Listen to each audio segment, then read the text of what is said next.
عارفين مين اللي ضرب أريوس على وشه بالقلم؟ هنتكلم النهاردة عن القديس نيكلاوس، من الرهبنة لحد الدفاع عن الإيمان.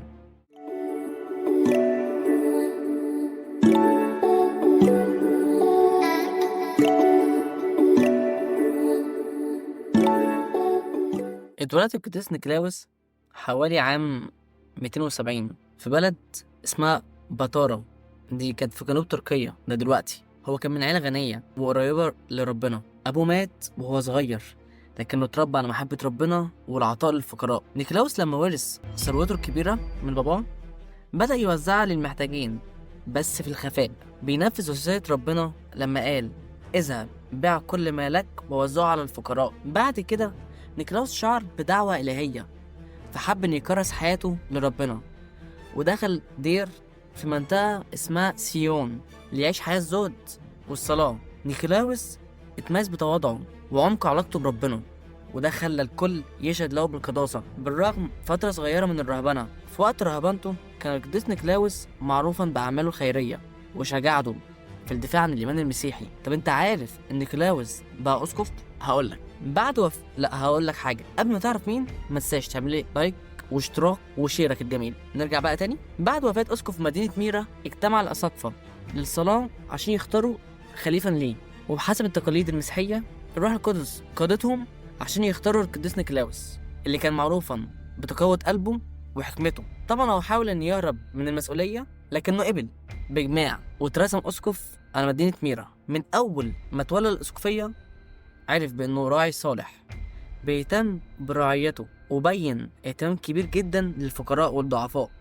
كان بيقدم العون المادي والمعنوي لكل محتاج، وكان بيوزع الطعام في الأوقات الصعبة. كمان كان صارم مع المظلومين، كان صارم مع الظالمين، وفعليا ولا يتردد في الدفاع عن المظلومين. أما بقى في عصر الإمبراطور دقلتيانوس وماكسيميان، المسيحيين اتعرضوا لاضطهاد عنيف.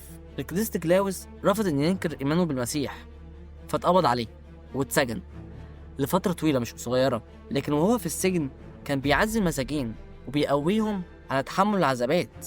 بعد كده الإمبراطور قسطنطين أصدر مرسوم ميلانو، كان سنة 313، اللي هو وقف الاضطهاد. فخرج القديس نيكلاوس واستأنف خدمته في الكنيسة. نيجي بقى التصدي لبدعة أريوس. في سنة 325 ظهرت بدعة بيقودها كائن اسمه أريوس، اللي أنكر ألوهية السيد المسيح وادعى أنه مخلوق وليس مساويا للآب في الجوهر. البدعة دي هددت سلام الكنيسة وانتشرت بشكل رهيب.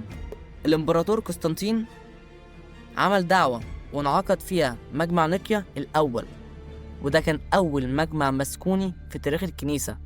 شارك فيه حوالي 318 أسقفا، كان ما بينهم القديس نيكلاوس. كان القديس مدافعا قويا جدا عن الإيمان المستقيم، ووقف جنب القديس أثناسيوس الرسولي في مواجهة أريوس. في قصة كده منتشرة شوية، في وقت النقاش في المجمع امتلأ القديس نيكلاوس غير عن الإيمان، ولما استمر أريوس في التجديف عن المسيح قام وضربه بالقلم على وشه. بسبب الموقف ده اتوقف مؤقتا عن الحضور، لكن الأساقفة شافوا رؤية، شافوا فيها إن السيد المسيح ماما العذراء بيأكدوا براءة القديس نيكلاوس وصحة موقفه، فرجعوه للمجمع وشارك في صياغة قانون الإيمان الذي يؤكد على ألوهية السيد المسيح. بعد انتهاء مجمع نيقيا رجع القديس نيكلاوس لمدينة ميرا تاني عشان يكمل خدمته. استمر في الدفاع عن الإيمان الأرثوذكسي ومواجهة أي محاولات لنشر البدع. بجانب ده فضل في أعماله الخيرية، وفعليا كان أب لكل المحتاجين. من أشهر القصص عن القديس نيكلاوس أنقذ 3 بنات فقيرات من العبودية، قدم لهم المهر في السر، وأنقذ 3 رجالة أبرياء من الإعدام بعد لما أثبت أنهم ضحية مؤامرة لحد تاني. القديس نيكلاوس بيعتبر رمز للعطاء والقداسة. اتطورت قصته في التراث الشعبي لتصبح أساس شخصية سانتا كلوز، لكنها في الأساس شهادة على حياة مليئة بالخدمة والمحبة المسيحية الحقيقية.